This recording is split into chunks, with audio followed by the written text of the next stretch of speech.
Good morning, everyone. It's Toby Tompkins, and it's Monday morning. This is Toby Talk number 10. I can't believe it's been 10, well, actually 11 days because I took yesterday, Sunday, off. Um, I guess I just needed a moment to once again regroup with everything that's going on in Baton Rouge and around the world and this emerging battle, war between those who are put in our society to serve and protect us and those who feel painfully unprotected. Um, so today, I just want to remind everyone that it's during really difficult moments like this, and it's hard. It's hard for me, so I know it's hard for you. It's hard for the person who you walk past on the subway or drive past on the highway. Um, it's hard to make sense of what we're seeing. It's hard to listen to the cruel, irresponsible assignments of guilt that are happening every day in the media, that are irresponsible attacks against groups of people, against neighborhoods and communities, against mothers and fathers and brothers and sisters. It's hard. It's hard to hear it. And it's even harder to hear it when you know that the person who's saying it really is not being held accountable for their ideas and their thoughts. It's important to remember that thoughts are things, that they carry energy and that they carry weight. And so we have a responsibility to really think about what we're creating in the world with our thoughts and most importantly with our words, even when no one is going to hold us accountable because of the assignment of unearned privilege and unearned burden in our society, which is only becoming more apparent, more visible to all of us. Now, having said all of that, I have to say that in moments like this, the most important thing that I think we can do is to acknowledge within ourselves what we're feeling, how we're feeling at any given moment in the course of a day is important, but it doesn't have to be all consuming. It doesn't have to stop us from being the very best person. It doesn't have to stop us from leading beautifully in the moment. Actually, it can compel us to be more beautiful, to be more thoughtful. And so my message today is called Little Deeds of Compassion. Little deeds of compassion. What are the things that you can do?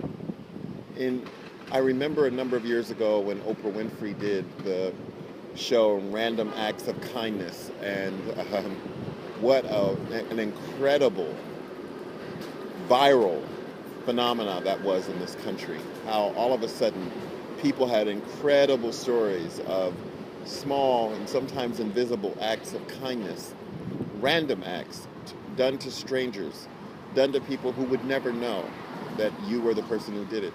And the power of that to fundamentally transform um, our country and the spirit and the spaces that we can occupy as we look at the things that we're having to face today.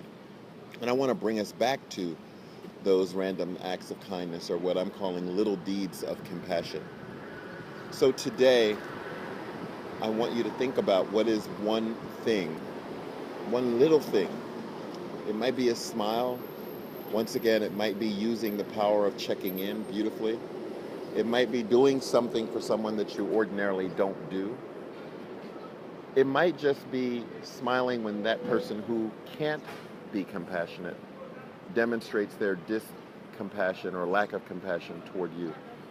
Or they bring the weight of their anger and their rage and their fear on another person. And your act of compassion is to connect with that person in a way that says that was just one person at one moment in time.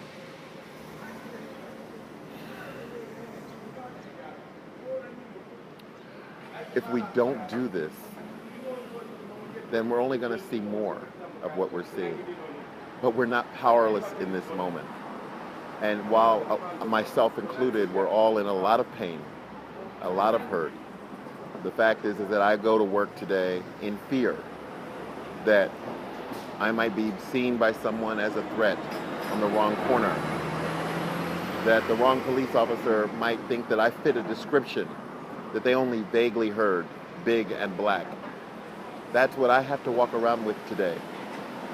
And if I'm lucky enough to not be that target, I may not be lucky enough to not observe that happening to somebody else who's just as big and just as black as I am. But we can make a difference in everyone's life today if we just think about one thing. Maybe you're going to go and buy an ice cream cone today. So you take your change and you buy it for the person behind you. Whatever it is that you can do that feels like you can actually put love into the moment of somebody else's life might be just the thing that keeps that person from doing the unthinkable. It might be just the reminder that they need to know that the world is not just everything that they read on the news, that white people are not just everything that the angry among us say white people are, or that black people are not everything that the scared and ignorant say that black people are, but that you actually have evidence that there is humanity in every one of us, and that that's a choice, and it is an affirmed commitment to be the most compassionate you can in times like this. We're just at the beginning of something that is really about a reset in our society. And while it may feel like everything is deconstructing, while it may feel like everything is falling apart, I want to remind you that we also live in a parallel universe of creation, where the uglier things get, we actually are also unlocking opportunity to create something more beautiful. So in the saying of what side of history will you fall on, it really is your choice. And you can start with little deeds, little acts, little thoughts, little behaviors of compassion to be on the right side of love, to be on the right side of beautiful leadership through your own words and your own actions and your own inaction. And if someone makes you the target of their hate or their rage or their fear, just respond to them with the knowing that you are bigger than this moment, you are bigger than their rage, you are bigger than their fear. We need people like you around. We need people like you on the battlefield, planting the rose bushes, just like we have organizations like Black Lives Matters and other ally groups on the battlefield pulling up the weeds. So I want to build an army of love sergeants. I want people who are willing to use compassion and optimism and humility to do battle. Will you join me? That's all I have for you today. I hope you have a great day. Please be careful, be safe, and be beautiful. Love you. Take care. Toby.